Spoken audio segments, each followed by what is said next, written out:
There we go. How's it going? Good, good. How are you doing? Pretty good. Yourself? Excellent, excellent. You want to get rolling? Sure. Excellent. Sick. Here we go. Hello and welcome to episode 32 of Speaking from Water. I'm your host, Sean Ruttkay. This is the program where we bring you water legends, and today we have an extra special guest, Dave Nielsen from the great state of New Jersey. Dave had the opportunity of just totally crushing that swell that came through a couple weeks ago. We all saw it on our news feeds. It was an epic event, and we got him here today to kind of give us the rundown of the happenings from that swell and give us a brief history on his life and how he became so pronounced in this art of surf photography. So, Dave, thank you very much for joining us. Thanks for having me.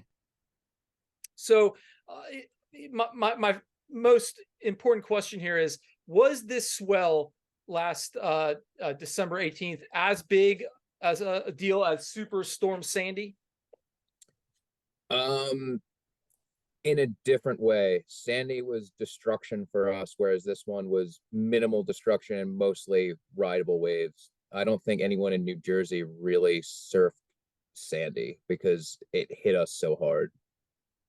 Interesting. So I'm based down here in Riceville Beach, and excuse me, we had a side Sandy experience. And I remember you guys got totally slammed. And I remember there were big waves from that event.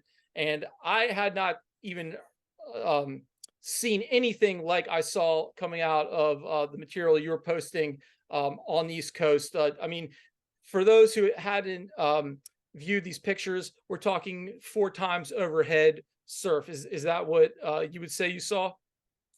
Yeah, it's something I haven't seen in New Jersey before. I've seen it in Hawaii or Fiji, but that was never something I thought I could walk up my street and actually see because I didn't think our beaches would ever hold something that big. So coming into the swell, what did you anticipate? Honestly, I thought it was going to be a washed out mess and no one would be surfing, and then the next day it would be good. The forecast said 20 to 25 foot at one point, and I was just like, I don't think that's actually going to work. Like, if it does, like, it's going to be a mess. No, nothing's going to be rideable. It's just not going to work. And then when the day actually came and I saw it in person, I was like, that's what it is, and it's actually working. I didn't think that could actually happen here. So what do you think it was? The angle, the way your beaches were set up at this current moment? Oh, what do you think?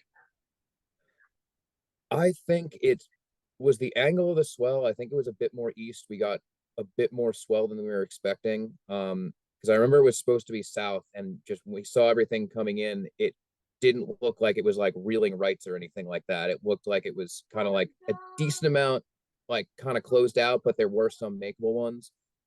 But the wind went offshore hard, and we'll get storms like that, maybe not as big, but the wind will it'll happen overnight. The wind will go offshore, and the next morning it'll still be 6 to 8. It's like, well, what happened at night?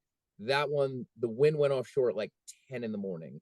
So we had a really good window of just the maxed out it could be with the size and the groom shape because the wind went offshore at like 20 miles an hour and cleaned it up pretty quickly. And then I've never seen faces that size actually hold up in New Jersey where people could catch them. It was absolutely incredible. Excuse me 1 second. Sorry, Dave. So how long have you been shooting? What I want to know, like, what's the beginning story of Dave's trip into the world of the ocean? So I've grown up the street from the beach my entire life. I think I started shooting in 2008 or 2009. And then right around that time, I had a buddy that was like, "Hey man, like you got a camera? Can you come take pictures of us surfing?" And I was like, "All right." So I shot literally probably the same spot that I took that photo in from 2 weeks ago. And after that, I was hooked. Like I wanted to shoot surfing all the time. I saved up for the water housing. Like I before I could afford the water housing, I bought like that plastic bag housing that you put in and just swam out, just thinking like, all right, I already bought a new camera. Like if this thing gets punctured, I'll just throw it away, and I got my new camera on the way because I just wanted to get in the water so bad and just shoot surfing from a different angle. So how old were you at this point? I graduated high school in 2009. I was 18, so I was probably 17, 18 when I started shooting, and now I'm about to turn 33 in a week. So over 10 years at this point, shooting surf photography and photography in general. And did you grow up in the coastal area of New Jersey? Yeah, I've always lived up the streets from the beach since I was 7, 8 years old. Been able to walk up the street like right now. I keep my longboard under the deck, walk up, surf that in the winter. Because 90% of the time it's not that big. It's more manageable for me. But yeah, went to school on a barrier island elementary school town. So I'm from the Maryland area, Ocean City. That was kind of my home beach growing up. The Northeast is a cold and rugged place. I would like your photos that really spoke to me most were your water shots from your news feed, and I was blown away by your ability to get so deep in a barrel to get the surfer, because I understand, and just from doing work myself, that's a very hard position to get into.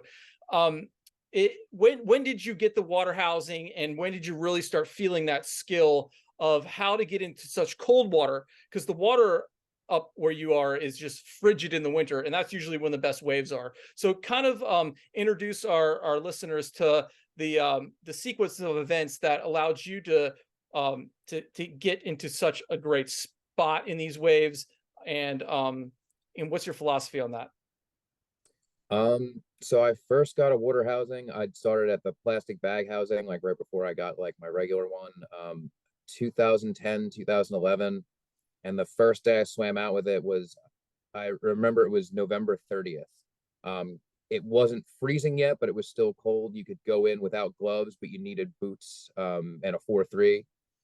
And I wore all those. I was completely out of shape, but like I somehow got into the lineup, got a couple shots, then my fin broke and I got washed in, and I got like one shot of a cresting wave, and I was like, oh, like that's it. Like this is what I'm doing.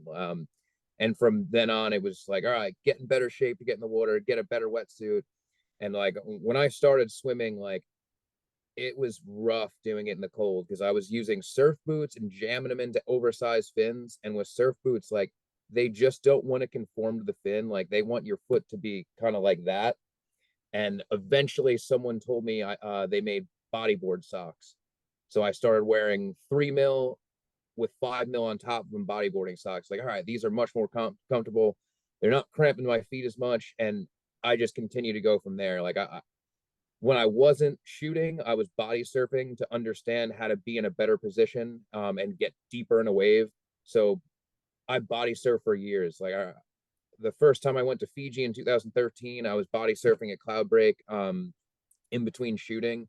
And I think that really helped me get super comfortable being in the water and shooting, because it's like, oh, I'm just out here having a body surf. I just happen to have my camera.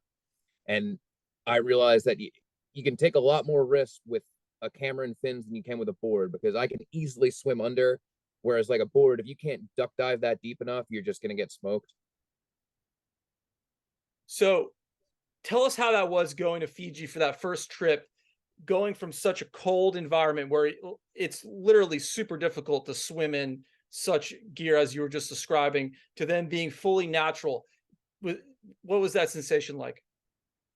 Um, it was amazing. Unfortunately, the first time I was there, I wasn't that close to the waves because I was still in college, and I just found a school out there to study abroad, and I was like, well, I'll be 4 hours from Cloudbreak. I'll make it there. So I got there, and then it went from like, oh, I'll go on the weekend to I'm blowing off my final exam reviews to go to Cloudbreak because Kelly Slater, Mick Fanning, and Joel Parko were going to be there. And I remember telling my professor, I was like, yeah, like I can you like write some stuff down for me, because like I know it's really important, but I got to get to Cloudbreak tomorrow because it's going to be like really good. Dave, was that super swell that is very famous? It was about that time period, and you can still That check it out. Do you know what I'm talking about? I know exactly what you're talking about. That was the year before. That was Gotcha. 2012. I was there in 2013, and I remember seeing that swell. I was like, oh well, I have to get to this wave somehow because I saw how big it got and how perfect it was. Like, I want to see that. And I Yeah. never got. I don't think it's been that big since and that perfect. There's been days because I know some people out there that have shown me photos, but it's never been that perfect all day long like it was for that world tour swell. Yeah, for anyone listening, you should go check that out. It was a famous, I think it was like 3 hours on YouTube, and Kelly Slater commentated at a bit of it, and it's just legendary footage. But so that session gave you some inspiration to get out there. Let me ask, what were you studying in college, and where were you studying? I was at Rowan University in southern New Jersey. I was studying geography because I had no idea what I wanted to do, and I took like a trip one summer as a geography class. I was like, "Could I travel around like this if I majored in this?" Like, yeah. Um, and then I found the University of South Pacific in Fiji, and at that time I had taken most of my classes, so I just needed like gen eds, so I could take them and get them out of the way. And the school there was pretty lenient. I think all you needed was a 50% to pass a class there. And all my classes came back pass or fail. It didn't matter the letter grade anyway. So like there was a lot of time kind of like skipping class and like jetting over to Cloud Break or like the local Wayfair. Epic. So that was the trip that got you to Cloudbreak predominantly. Yeah, and then I went back I met my friend Stu there in 2013, and then in 2016 he asked me to come house sit for him for the summer in Fiji. He was like, "Can you watch the dogs? You could go on the surf tour to make some money. You got my place to stay at, and then all you got to do is pay your way out here and pay the utilities." And I was like, "I'm yeah, I'm there." Barely had any money, scraped together enough for a plane ticket, and then got out there and then spent like June through August there. I was there through some of the world tour, and I wanted to go so bad, and I didn't think I was going to be able to because I just spent like the winter traveling. I think I went to Hawaii and Nicaragua that winter, and I scraped together enough money to make it out there, and it was so worth it to spend like their swell season on the boat there because I got to see some amazing waves, a lot of pros out there, and just so amazing surfing in general. Stick. So that trip was a very formidable trip. The second, it's 2016. We're 3 years past. You're really coming into your own in photography. At what point during this trip, 3 years later, what were you working with equipment wise, and kind of how did your philosophy of taking photos change by that point? At that point, I still had my 7D and I had a 5D Mark III, which I still use today. I had my Essex housing, which I still use, and I was shooting the 7D a lot. And then I couldn't find a 5D Mark III back for it, but I found a 5D Mark II that I jammed my 5D Mark III into. So not like most of the controls didn't line up, but I could get to the shutter and that's all, and the trigger, and that's all that really mattered. So I swapped between those two cameras, and a lot of time spent shooting on the boat because like someday I saw one day that was massive. They were towing, and it was like something I've never seen before. But mainly when I got out there, I kind of wanted to push my own limits because like it never gets that big here, or one day every 10 years it will get that big, that as Cloud Break does kind of regularly. So I wanted to swim out on some good days and get some water shots that I wouldn't necessarily get a chance to do back home. And how did those sessions go? What kind of lenses were you choosing? And having not having that be the extreme, what was your preparation mentally for going to like when you judged this was too big, or the conditions? How did you judge all that?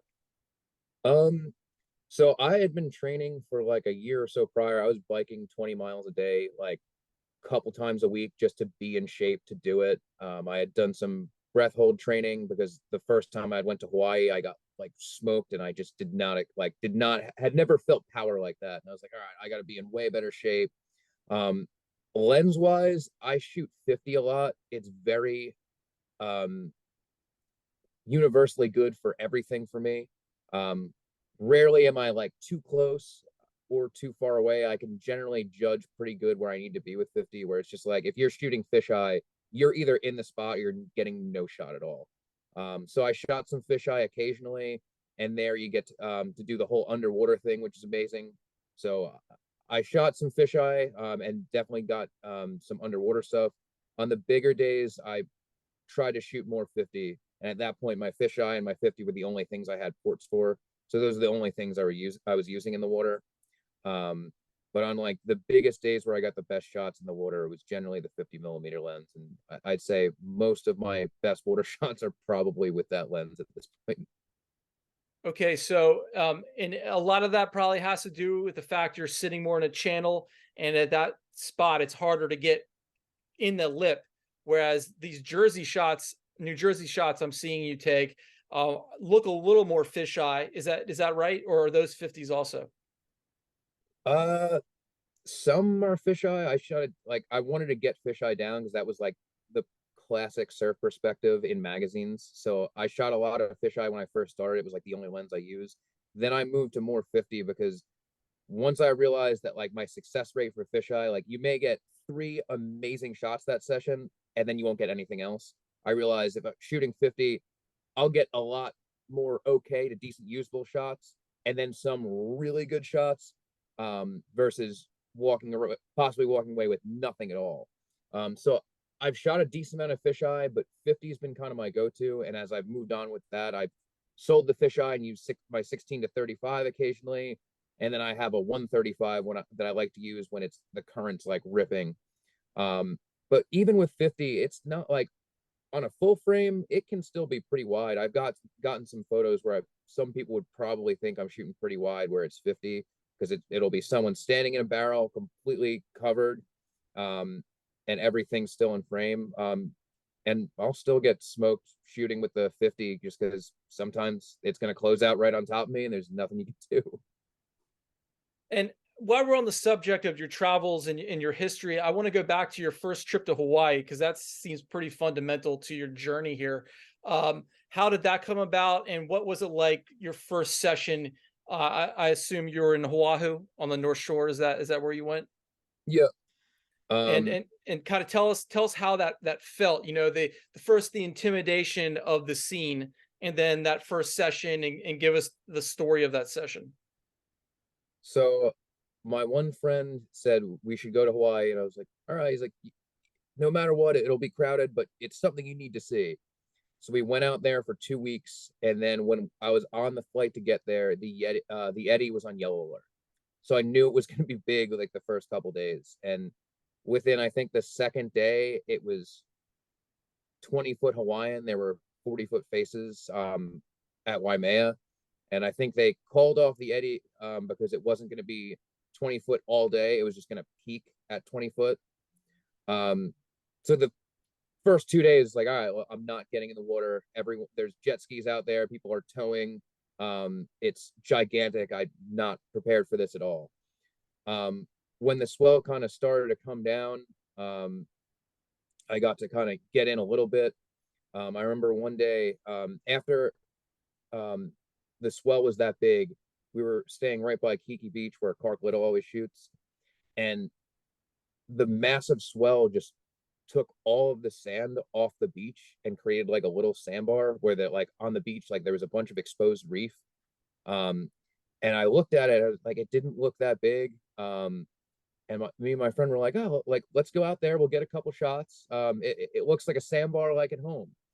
And I knew the swell was rising, but I hadn't been to Hawaii, didn't know how quickly that could change.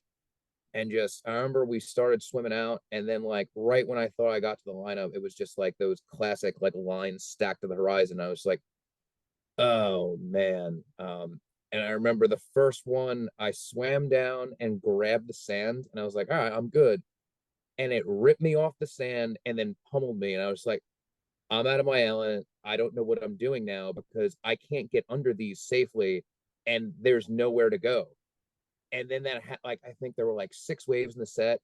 They kept hitting me. At one point, my buddy like bounced off of me and then just like took his board and just like cruised in. And I was just like trying to get in, but at that spot, I remember the current just kept you in one spot. So I wasn't making any ground getting in, I wasn't making any ground getting out, and I was just taking wave upon wave on the head of like the biggest waves I had experienced at that point. And then eventually I just stopped like trying to get under them and let them hit me and like wash me in. And I remember when I actually got to the beach, I took like 3 steps and my legs just like gave out because I was just like gassed out of oxygen. I was like, wow, like that was the biggest welcome to Hawaii I've ever had. Like I was not expecting that, and it just completely put me in my place like I had never been put in before. Because you will never get the Pacific power in the Atlantic. So have you felt this power? You say you'll never feel this power in the Atlantic.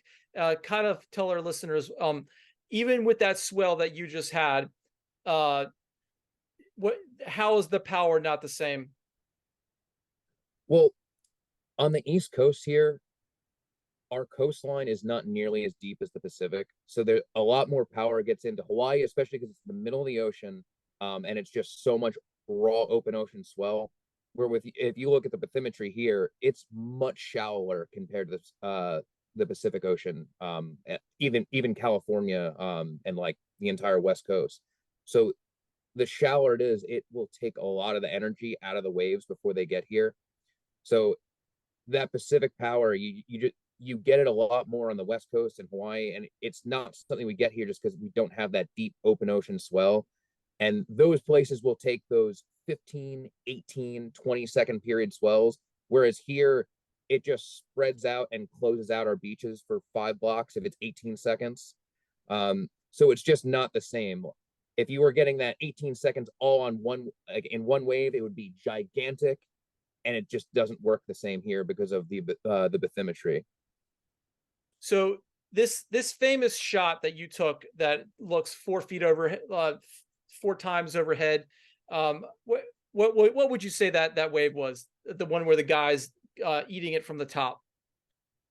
Um, I stumbled upon a video on Facebook where someone used a fence measuring software because they worked for a fencing company, and they measured it at approximately 22 feet On the face. on the face. So I sick. guess that's probably accurate. I know I saw 20-foot faces that day, and then some that didn't quite like stand up as much were I think were bigger than that. I know how big Brendan is, so I'd say that's probably pretty accurate. And what struck me most was the ability for the surfers that day to paddle out through such, because the white water must have been terrible to deal with. How were guys making it out? Were they jumping off piers, jetties? What was the common method? Did you see most not able to make it out? Were the ones who made it out and even dropped in, was that an anomaly? Kind of give us the lay of the land, because I know a lot of people who weren't there might armchair that swell and say, "Oh yeah, I would have paddled out," but it was a pretty extreme event. Yeah, so at least where I was, I think there were only about 15 people that actually gave it a go. I had friends that wanted to do it. I had friends that like I talked to and they're like, I want nothing to do with that. I don't want to paddle out in it. Even if I got out, I don't want that. Like it just looks like you're gonna get hurt or you're gonna break your board, and just no one's coming to help you today. Um, I saw some people get denied. Most of the people that paddled out were pretty seasoned, and they got out there. The upside of the spot that was taken at is it generally breaks pretty close to the beach. It was breaking further that day, but it still wasn't breaking like super far out where it's like nothing like Ocean Beach or anything like that. Which makes the photos even better because they're that close to the beach. Um, so I saw a lot of people making out, and there was no jumping off a pier or jetty. Everyone was just paddling through it and just taking them on the head and then just getting out there. And it's even more impressive because it seemed like there was a very small window where there was a break in a set to actually get out there. I saw a lot of people taking massive waves on the head and just being in the wrong spot, and there was just no way around it. Did anyone try to swim and shoot that swell that you saw? Not that I'm aware of. I haven't seen any photos from the water or video from the water, at least from that day. I know a lot of people swam the next day, but I haven't seen anything that day. Did you consider it? No. Um, I'm not in the best shape that at least that I was a couple years ago. So I know my limits. That was beyond it. And as a photographer, you got to chalk it up to, am I even going to get a shot? And with the current, the size, and the way the waves were moving that day, you could have killed yourself to get out there and then ended up with not even an empty wave shot that even looked good. Because I've swam decent sized days, and just sometimes you get killer shots. Some days it's just like, well, this wave's really big, but you can't really tell because no one's on it, and there's no landmark in the background to really judge the size. Epic. So you go out that day. What was kind of your land philosophy when you go to shoot land waves? How do you structure your mind as far as angles, perception, lens choice? What's your philosophy? Generally, I'm always shooting with my 100 or 400 because it's pretty um, versatile. Um, Generally, I try to get a foreground. That day, it wasn't as important because the surfer on the wave was the star and gave it the size. So you could just zoom in and just anyone on a wave was going to look amazing that day because of how big it was. Whereas if it's 6 foot, kind of average, you kind of want a foreground, something to make it look interesting. That day, all the interest was the size of the waves and getting someone in the frame with the wave. I saw a couple of pictures from further up north where people got it like we're standing like on a building way far back where you get the boardwalk and buildings in it. And to me, that was like a perfect way to display the size without someone in it because there weren't that many people that surfed that day. I don't know how many people paddled out elsewhere, but in the spot I was at, there was about 15, maybe a couple more guys out the whole day. What was that spot? Are you able to tell us? Um, at this point, it's been in every news outlet, so I'll say it was Bayhead. Sick. I'm Thank not you. going to give a direct street or anything Yeah, like yeah. that, but No worries, no worries. Let's rewind that tape back to the Hawaii. I'm interested. Did you go and shoot other spots on that trip? yeah, eventually I swam out to Pipe. It was smaller than it had been, but I wanted to try it because you're there, you got to give it a shot. And I remember watching it like the entire 2 weeks I was there. And I think like one of the last nights I actually swam out. And there's a channel there, but you can't really like swim in the channel. You have to like position yourself like right in front of where it breaks or further down because you're going to get swept down the beach, and then aim to like get out when you're near the channel. Um, which all the pros that surf there make it look super easy, and then like the photographers that like shoot there all the time, like they're out there in no time. But it was my first time there. It's like I'll give it a shot, and got out. It wasn't as big. I don't have really impressive shots from Pipe or anything like that. It was more of just like my own experience to like get out and see it. Um, but I think it was a learning experience, and then it prepared me for going to like other trips and other places, and then for coming back here and realizing like, all right, you can give it a shot here because like it's not going to be anything like that. Yeah, totally. The North Shore is the mecca, and Pipe is a rite of passage for surfers and water photographers. And I can understand on that trip you're probably looking at it the whole time. You were searching in your soul for the courage to get out there. And tell us about that that search for the courage when you are a water photographer to achieve that goal. Because I think there's probably a part in your mind that said, I don't want to get back on that airplane not having done this on this particular trip. And what year was this? I believe this was 2015.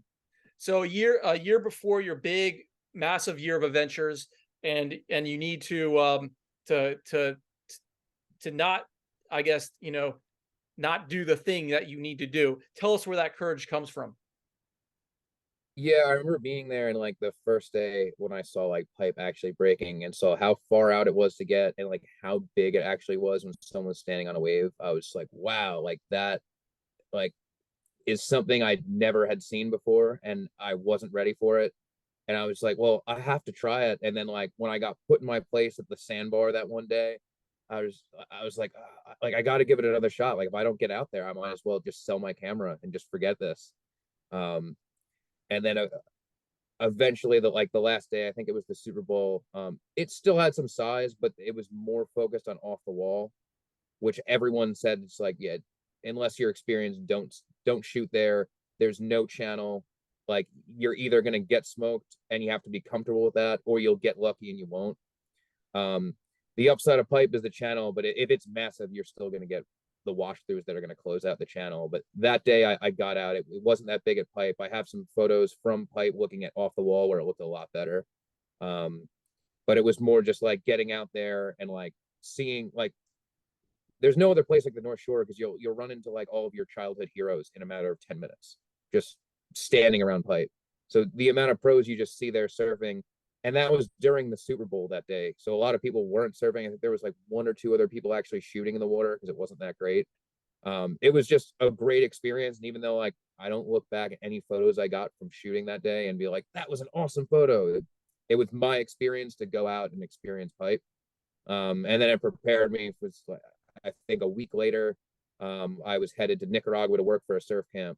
And I remember I was really shook by the sandbar experience. Like, how am I going to go shoot for a surf camp when I just got rattled trying to shoot a sandbar in Hawaii?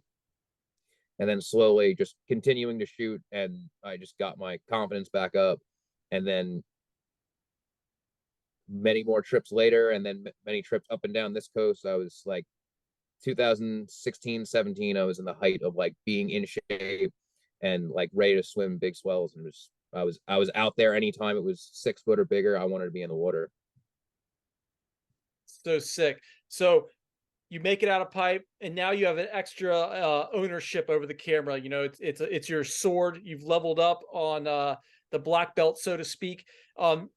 When when did you feel like you were developing your own personal style, and how does that work in your mind as an artist? And you know, your ability to change your and also your go-to moves with your equipment.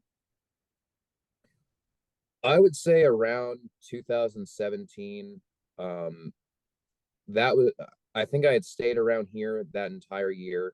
And at that point, I had traveled a decent amount and like I had used my equipment a lot. And I was confident enough to get in the water in the middle of the winter when it was really big.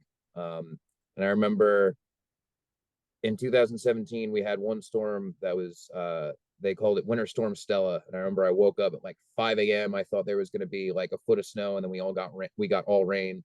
And I got to this spot probably like 2 hours before the wind even went offshore, and it was just gigantic. And I was looking at it. And I was like, it looks like it could be really good, but I don't know about shooting water. It looks like you may not line up for a shot.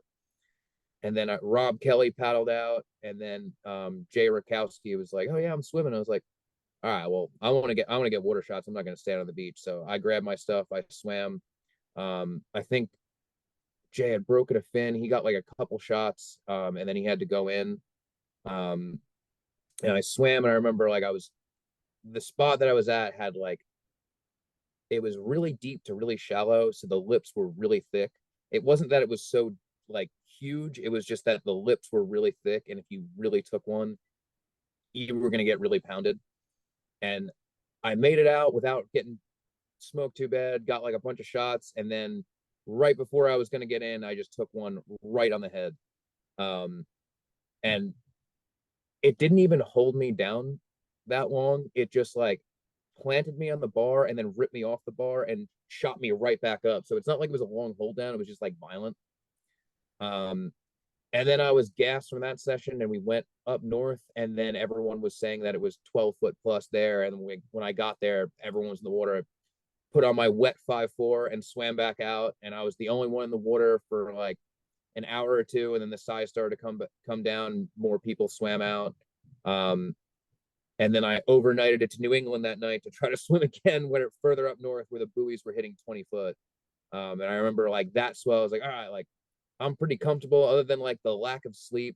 I'm pretty comfortable in the water. I know where I want to be, and I'm not like paddling for the horizon when a wave comes. I'm like trying to get in the perfect spot where I'm going to get a good shot.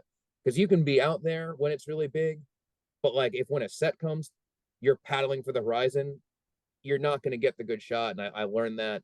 I think the first time I was in Fiji, I was really scared to like take one of the sets of cloud break on the head and just get dragged over the reef. And then like the second time I realized, all right, I think that's going to break there, but it's going to break further in. I should swim in, not out. And that's how I ended up getting good shots, is just like not being afraid to take the wave on the head and just learning the timing better. Because the more time you spend in the water, the more you'll be able to read a wave and be like, all right, that's there's no way I'm in the position for that. That next one, swim in, be in that right spot, and then I'm going to get the shot. So it's your time spent connecting with nature that really fosters the art as you see it. Yeah, I would say so. The more time you spend in the ocean, the more comfortable you're going to be, the more you're going to just know how to anticipate how a wave's going to break. Like if you look at all the best pipe photographers, they're out there all the time and they're so deep and in the sketchiest spot and getting the most insane shots. And then like every year I see a new shot from pipe where I'm just like, I don't know how they got that and lived. So you were talking when you're in Hawaii about your heroes. Who are your heroes growing up? Who are your current heroes? I guess even let us know some legends we might not know about up there where you live. Um, so like local heroes, surfing is definitely Sam Hammer. I've surfed with him, I've shot with him, and every time I just see him in the water, he knows how to read the waves here exceptionally well. And just generally anytime we get a good swell, he's getting the best ones. And he's also a super nice guy and really fun to surf with, who will call you into waves and just be like, yeah, man, you got it. Maybe not the wave that you should be taking at your ability, but he'll be like, that's gonna be a sick one, go for it. So I've had that happen to me more than a couple times. But as far as photography heroes, um Brent Bailman stands out as like one of the best fisheye photographers. I've always like looked at his shots and just been like blown away. Um, Local guys, I've looked up to Ray Hallgreen because he was getting shots of this area in Surfer Magazine, probably before I was born. He showed me a couple of his old film housings and film cameras that he was swimming out to shoot Casino Pier in like the 80s and 90s, and just like the amount of dedication I had to take at that point to swim out when it's freezing cold. Know you have like 35 shots, um, and you don't know how they're going to come out until you get them developed in a couple weeks. Um, I don't know if I would have had it in me to do that, because now we have the instant gratification of you either see it in the water, or for me, I don't have a review button. I see it when I get out of the water. But it's just, if you don't know how you're doing and you're sitting there in the cold, it's like, why am I going to continue to stay out here? I may have nothing right now. So sick. Can you tell us when you first were exposed to such imagery, and what did that do to you when you saw it? Did it instantly you said to yourself, "Whoa, I want a piece of this"? Then that's what got you that first water housing. What was the trajectory, and do you remember? It was more my own photos, and then like taking pictures during a swell and then finding it on Surfline, and then seeing all the pictures that came from my area of the same swell, whether it was New Jersey, the Outer Banks, or New York. I remember there would be a hurricane swell, and then I'd see Matt Clark's photos, like, oh man, those were like really sick. And like he was like 3 miles down the beach. And then I'd see Daniel Pullen or Matt Lusk down in Hatteras getting amazing water shots there. Uh, I'd say it was mostly the local guys here, at least on the East Coast, that pushed me to want it more. Because you realize like you do have those waves in your backyard, and if you're willing to go look for it, you can get it. And the East Coast is such a timing thing, and it's changed so much over the years as far as being able to understand when a swell is coming. We can forecast that out a lot now, and a lot of the young guys might take that for granted. But kind of speak to the nature of knowing nature and knowing what's going to come, and how that's changed over the years for you. Yeah, now you have so many different ways to check the waves. You have Surfline, Swell Info, you have Windy, you have all the models. You can look at everything and get some kind of idea if there's going to be waves. Granted, you could still always get skunked. like taken days off and then woke up in the morning and it's 2 foot when it's supposed to be 8 foot. It still happens. But the best way to get good waves is to just spend time driving the coast and figure out what spot works with what swell. You're gonna get skunked, but you can get skunked at your local spot. At least like when you put in the time to know, like, all right, this spot works with this, that spot works with this. Um, Eventually when I got to that point, like I wasn't calling my friends to see where they were going surfing. I was like, all right, I know it's gonna be good here. I don't care if there's no one out, I'm gonna get sick empties. And I would go and just drive by myself and get to the spot. Half the time all the pros would be there because they thought the same thing. Sometimes it would just be me and like 2 or 3 other people. But it's just putting in the time to drive up and down the East Coast. And there's no nailing it 100% of the time because it's almost all beach breaks here. The sand's going to change, and maybe it was good last week. All the sand's gone. It's not good this week. But if you have some kind of idea of wind direction, swell direction that's going to work, you put in the time of driving around and figuring out, like finding spots and figuring out what works with what. Eventually you know what you're doing and you'll get some good shots that way, even if you're just going to stand on the beach and go for A-frames. And up where you live on the East Coast, the angle of the land is as such that it's you don't have to drive very far to have a change in wind and swell direction for a whole situation to change just based on the topography. Is and how is that as a person when you're trying to decide? I guess you have the experience, like you just said, of kind of knowing, but uh speak to this aesthetic that you find different when you go even more to a place that of say Maine or uh Massachusetts area where it's rockier. What's that like? Well, here it's all beach breaks. So at that we don't really have, we have a couple spots that kind of like have a jetty or like a piece of land that juts out. You kind of get like a point, but generally, here anything over 12, 13 seconds is going to start closing out the beaches. Unless it's like a really strong south angle where it hits just right. And like when you're getting east swell, that's like 14 to 16 seconds, everything, almost everything is gonna close out. You're just gonna have to find that one spot that kind of has a jetty or a pier that's gonna have better corners. Whereas when I've been up to New Hampshire or Massachusetts, it's New Hampshire, there was a point break like every like half a mile, it felt like, where it's like every corner we went around there was another point break. Whereas here it's a bit compact in the sense that you can drive an hour and switch from west is offshore to north is offshore. And then if you want to go to Long Island, distance wise, it's not that far. It's just if you're willing to deal with the traffic. Also, north winds are going to work, and you got a litany of other beaches where you can choose from. I generally stay in New Jersey because I hate traffic and I hate the drive to New York. Because if you don't time it right, you're spending 3 hours sitting in traffic trying to get there, especially with like the rush hour. So it's just like if you're committing to going there, you're waking up at like 5:30 and then getting over to Long Island. Whereas I hate traffic, and like if the wind for some reason switches west, I want to be able to get back to my home break because I know how well they work. Um, but it's definitely a blessing to be able to drive an hour and just get to somewhere what's going to work 200 times better than your current break. So you're in New Jersey. How are the lips? And you spoke a little bit earlier about the power of that lip that held you down. Describe a little bit more about that, because when I see the photos in the videos, the lips just seem as heavy as it gets, as heavy as it can get anywhere in the world. Um, Speak to the water aesthetic of your beaches where you are. So the heaviness of the lips is going to vary on the beach. We do get a couple that are extremely heavy, and they're generally the most photogenic. So those are the ones I like to swim to. It's just generally going from deep to shallow, and that's what does it. Like I talked to Brendan, and that wave that he jumped off, he said it was 4 feet deep under him. So it's all of finding where you have that deep water and then a shallow sandbar, and that produces those lips.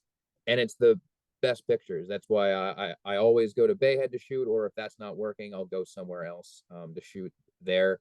But I always try to find those shallow spots. Like I can go up my street and like it'll be fun to surf, but it won't necessarily be super photogenic.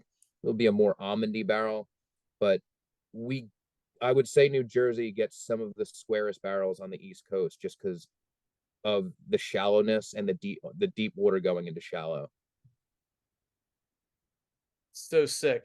Now, how does the the culture up there, you have so many people living in New York City, the New Jersey area, and from the outside looking in, it doesn't look like the surf is that crowded. I mean, there's a lot of people, but I would think there'd be even more surfers.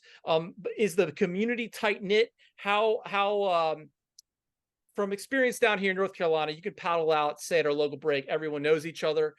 Is it like that up there? Specific breaks you go to can be pretty localized where everyone knows each other.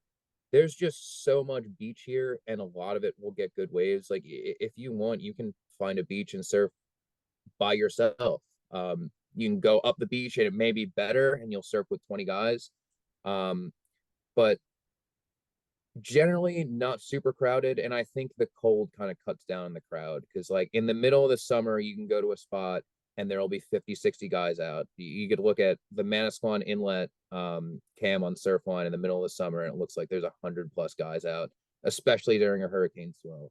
You look at a swell the same size in January, there's still going to be a decent amount of people out at that spot because it's a good spot, but it's probably half of what it is in the summer because it takes dedication to suit up in a 5 mil and know you're going to be cold the whole time. Like I'm getting older, I want to do it less and less. I remember being in my mid to early 20s and getting changed in a pile of snow and getting into my boots, gloves, hopping in, losing feeling in my hands and feet for hours. I would put in like 7 hours in the water in January. I'm in my 30s now, I can't do it as much. After like 2 3 hours, I'm just like, yeah, I'm pretty good. I haven't felt my feet since I got in the water. I don't want to do it. So I'm gonna say that's what cuts down the crowd a lot. And when you see people in the middle of the winter, you kind of know who surfs that spot because they're the ones that are there all year. So the being able to keep up with the cold seems like the thing that you really need to do most to really excel up there. How do people maintain such strong skill with so much gear on? And are, does anyone uh, I, what like you're in your mid 30s, you're getting less and less into the cold, as you say. Is there a way to refoster that? How does that work? I'd say being in shape would be the best way.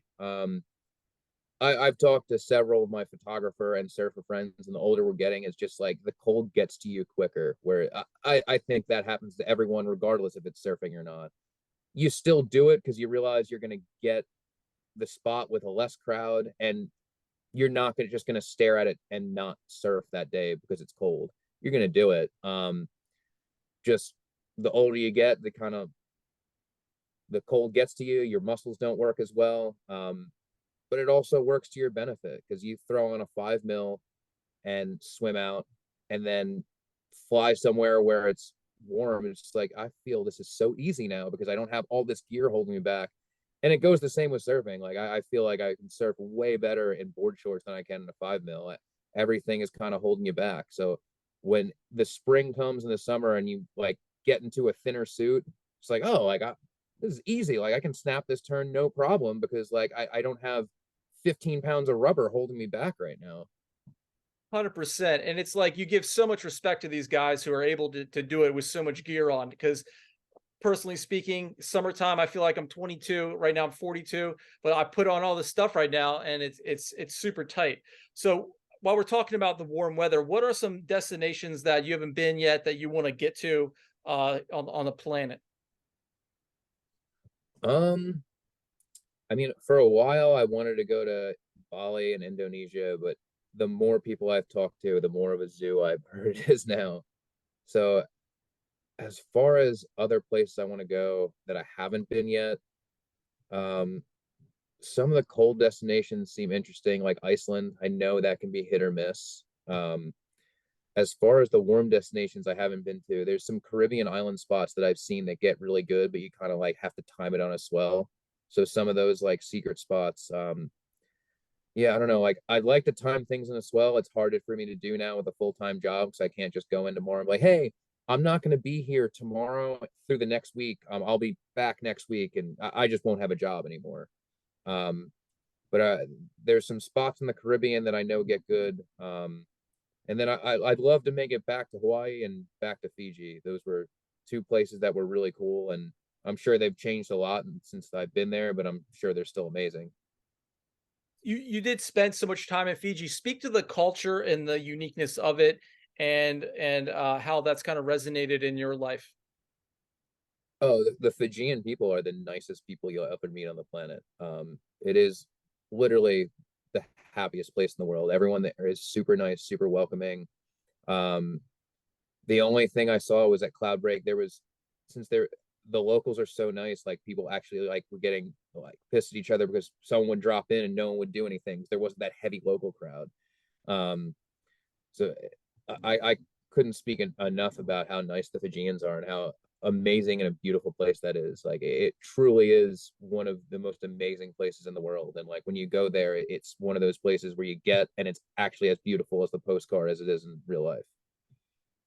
So the common denominator through all coastal towns is niceness. You might have your outliers where there's like a localism problem, but I've only personally read about those in magazines. I've never had anyone ever be mean to me at the beach. What is it about water? What is it about the coastal lifestyle, from your perspective, that it makes people love life, respect nature, enjoy, be nice? I think it's just that the coast is beautiful, and when you live in a beautiful place, it makes you happy. You want to be there. It's not like you're in the middle of a city and you just want to get out. The coast is provides us with waves, provides other people, they just like to go and stare at the ocean, and it provides them serenity. I think all of that just helps everyone flock to the coast and want to stay there. I've lived here for almost 33 years, and as much as I've traveled to other coasts, I always come back, and I love the surfing scene here. I love the coast here, and I have friends that are in Central America right now, and they'll text me as soon as we get a swell. I'm like, "What is Jersey looking like? Is it good?" I'm like, "You got you got warm water. You got the best waves right now." I was like, "Yeah, but like, how good is it right now?" They want to know because it's where they grew up, and it's something about home. And when your home is the coast, you always are going to think about it. I want to stick right there for a second. I want to hone in on that. Jersey, what is it? I was just asking a real more general question, but specifically Jersey, like what's so great in your opinion about Jersey? For me, it's the waves we get. I love it here. I love when we get waves, and just I've been out of town, and just like my friends have been sending me pictures of what it looks like, and I'm just like, oh man, I can't believe I'm missing that right now. And it's like I get it, even like when you're like across the world and you could be in firing surfs, like yeah, but like what's it like at home? I think everyone has that, whether they're from Jersey or not. I'm sure guys in California when they're somewhere else and they know their like local spot is firing, they're just like, oh man, like P pass may be really good right now, but what's it doing at home? So now we have social media. We can know in a few minutes what everyone's surfing experience is looking like. You grew up in a time, I grew up in a time when we had to wait for magazines, and even before that, they had to wait for surfing movies to come out. Um, kind of speak to how things have changed in your lifetime, uh, with surfing media, and kind of speak to where it is today in your opinion. You just went through a super swell. Your photo went viral. In the back in the day, you might have had to submit that photo to Surfer Magazine, and we wouldn't see it till a month later. So, kind of give us your lay of the land. Yeah, now everything is very instant. There's like one or two print mags left.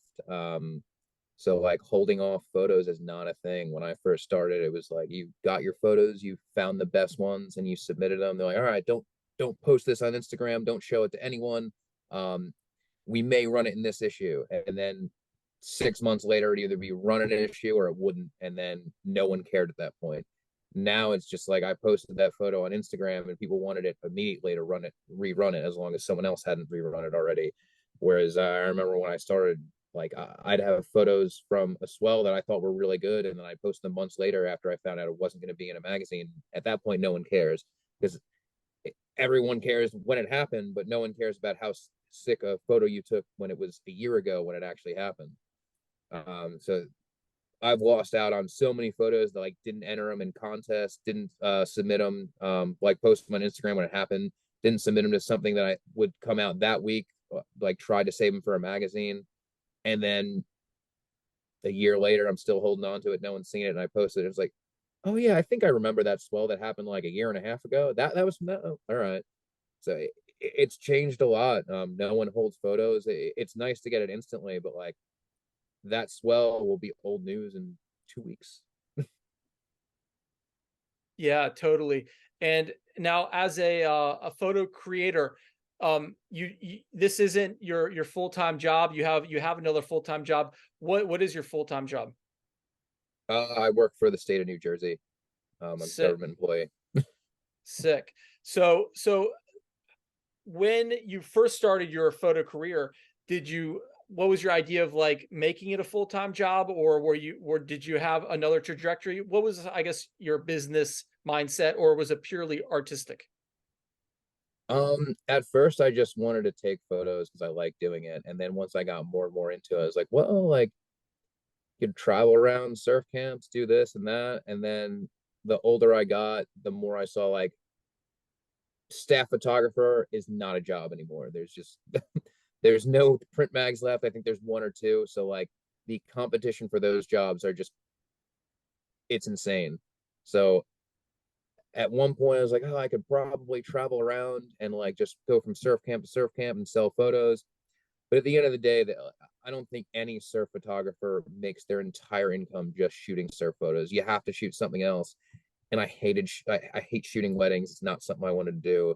I like shooting surf photos and landscapes, and that was never going to be a career. And I did the traveling around to surf camps and whatnot, and it wasn't lucrative enough to make money off of. I'd maybe make my money back on a trip, but I wouldn't make enough money to like profit from it. So I'd pay for like my airfare and the time I was there, and then I'd get back and be like, well, I paid for the trip, but I didn't really make any money.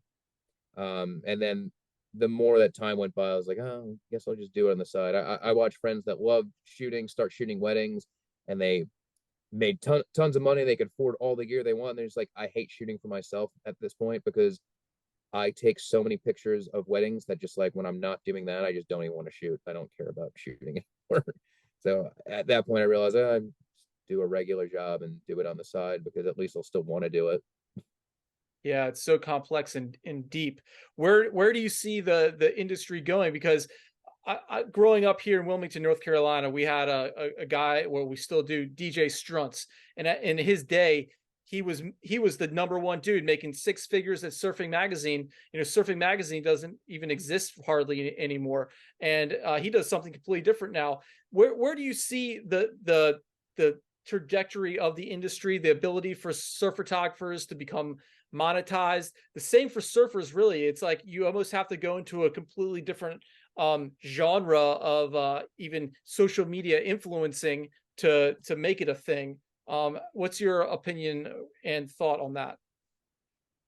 Yeah, so I know exactly what you mean. I remember seeing DJ's photos, and he's got amazing shots. I think he posted one of like Old Casino Pier like a couple weeks ago, and I was like, that is an amazing shot. Hey, and dude, he still has it because he dusted off his housing at the Yeah, beginning. out in the Outer Yeah, yeah, Banks. you follow him, I right? saw that article. Yes, He's it's still got it. still crushing it, still killing Um, it. yeah, up here we got Seth Stafford. He was the guy we all looked Yep. up to around here. Shot for surfing. Now like I never see him shooting anymore. Now he's just bodyboarding or surfing. He's just having fun. But yeah, he was the guy around here. He was the one going out getting the surfing mag, fisheye shots. I've seen so many of his shots from around here, but it's changed a lot. And unfortunately, it just doesn't seem to be a viable career for almost anyone. Like the photographers I looked up to, like they're still shooting surf, but I don't think they're making a big portion of their income from it anymore. It's just everything's on Instagram. Everyone has a phone that shoots photos and video. Everyone's got a camera now, so it's just an oversaturated market. I It's unfortunate. I think surf photographer is not really a pro career anymore. I think there's a select few that do it, but I'd be surprised if you find anyone that's making 100% of their income just from shooting surfing shots. So I want to switch the subject a little bit and go back to your style, because you are predominantly water, but I was checking out your website and you have an Instagram, sick aerial stuff. What was your avenue into aerial, and did you think that you were taken away from your, because there's only so many swells that hit, and when they do, like your sword is your water housing. So how do you then decide to, oh, I'm going to get a drone, and what's the balance like with that? So I was really late to the aerial game. I remember seeing it and just like everything I saw was just like top down looking at a wave, and it's like I don't really like that. Like that doesn't look cool. And then I saw some guys shooting like pretty close to the water with their drones and taking risks, and it was like, well, that's like a water shot, like without actually having to swim. And I was like, oh, I'll just swim out. And it's like, yeah, but like how many water shots can you get just swimming? You're gonna miss 18 waves, and you can fly that thing around and you can get everything. And then I saw some people killing it, like Ryan Mack and Cody Hammer, and they're just like they were getting so many amazing drone shots. I was like, I got to invest in one, and then once I got it, I was like, oh, I'll get the license for it so I can get certified, because I don't know, I try to do everything by the book. So I got my license so I could sell photos. But yeah, I love flying the drone now, and video is kind of more the thing that people do with it. I try to do photos. It's a lot more difficult because you can get like one or two versus like holding down the trigger. My 5D, I'm going to get like 20, like a sequence of 25. But if you want the actual raw photo to edit to the drone, you're not going to get that. Like you can't get that big of a sequence for a wave.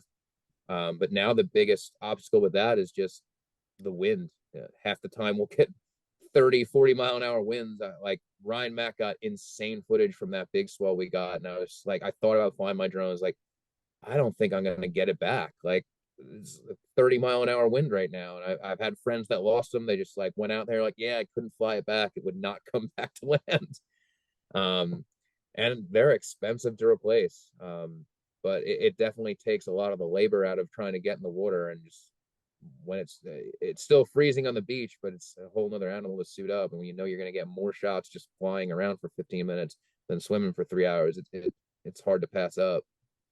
Yeah, that's so deep how you describe you merge your water concept with the drone, because that's exactly what I like most about that one video you have at the top of your Instagram feed of you pulling back with that drone as it's coming. And I know the fisheyes on those drones, like that drone had to be really close to that wave for you to get that perspective. So big ups on that. That was super, super sick. Um, Before I let you go, I kind of, what is your advice to kids, to adults with kid hearts, about getting into water photography, photography in general? We're talking about drone photography, the arts of media creation. I would say just go for it. It's never been easier to get in the water and afford it, because like when I started, like housings were specially made. They were made for DSLRs, and like it was a whole like $5,000 setup that you had to be willing to invest in. Now, like you can get your phone, get a housing for that. Like I got this spare camera for $100, and this water housing for $80. Like that that camera shoots raw photos. You can get in the water for so cheap now. You don't have to invest thousands of dollars. So I'd say if you're thinking about it, give it a shot. Worst comes to worst, you give up about it. Didn't put thousands of dollars into it. You put $300 into it. And let's take it to the most basic terms here, because really it's all about capturing that glory of the water that brings so much joy to the soul. Can you kind of give us your perspective of that, and when you get that in your camera and you're able to take it home and then feel it again, um, is that what it's all about? That's absolutely what it's all about. I think once someone goes out and gets that first water photo that they look at and they're like, wow, like I still have it from my first water photo that I took. When I look back at it, I'm just like, I remember that day, I remember being in the water, I remember what the waves looked like, and that was what it looked like. And after that, I was hooked. And you can look at a hard drive full of photos and just look back at 10 years of like surf experiences and swimming, and they all make you feel good because the photo brings you back to where you were. And for me, it's where I was. For other people that look at it, it brings them to a different place. It brings them to an experience they had in the water. And that's definitely what it's all about. I've had friends that were surfing and then had an injury where they picked up a camera and started shooting. They're just like, man, this is like really sick. Like, I'm gonna stick with this. Like, now I don't know whether I should go out and surf or if I should go out and take some photos. And on that note, how do you deal with such a dilemma? Um, Now it's more of my surfing ability. I know that if it's 6 to 8 and it's 35 degrees, I'm going over the falls and possibly breaking my board, where I'm probably better off with a camera. Hurricane swell, I'll surf when it's 6 to 8. I'll have a great time, but now it's just lighting and how photogenic it is, kind of like plus my surfing ability. That's what I judge on whether I should surf or shoot. My friends that are better have a lot harder of a time because they're just like, I know I'm gonna go out there and get so barreled right now, or I can take photos. Yeah, yeah, and then you're out there trying to get barreled, and that light just pops off, and you're like, oh, running to the beach for that camera, right? Yeah, that's actually what I did with this housing right here. It's got a bunch of zip ties because I hung backpack straps on it because I wanted to see if I could make a camera that I could actually bring into the lineup and like surf with and then take it off and then take some photos, which it worked. It'd probably be easier in the summertime without all the gear on. I think I tried it in the winter and I pulled into a couple closeouts and then paddled out, took it off. But like with the gloves and everything, like I got some photos. It wasn't easy though. Yeah, and like I've thought about that too, but how is it like you can't do two things really good at the same time? It's like and the surfing mindset is so different than the photo capturing mindset. You're almost two different souls in the water, from my perspective. And can you relate to that idea?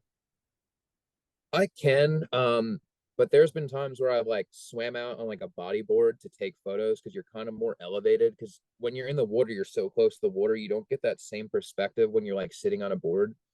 So there's been times where I'm surfing, it's just like, especially in the winter, where it's like I just wish I wish I paddled out with a camera because now I've caught 5 waves. I'm gassed. I'm like, I got all this rubber on. I know like I can catch more, but with my energy level, I'm not getting into it when I want to.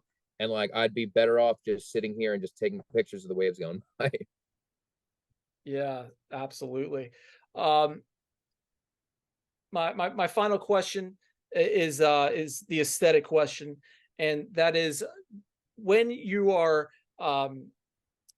looking at an ocean, what is your like ideal go-to setup? What is it that you see that you're just like, well, let me ask this a different way. Okay, so you're looking through your roll. You shoot maybe like 200 photos in a roll. You go back to your house. You're looking at them in your viewer.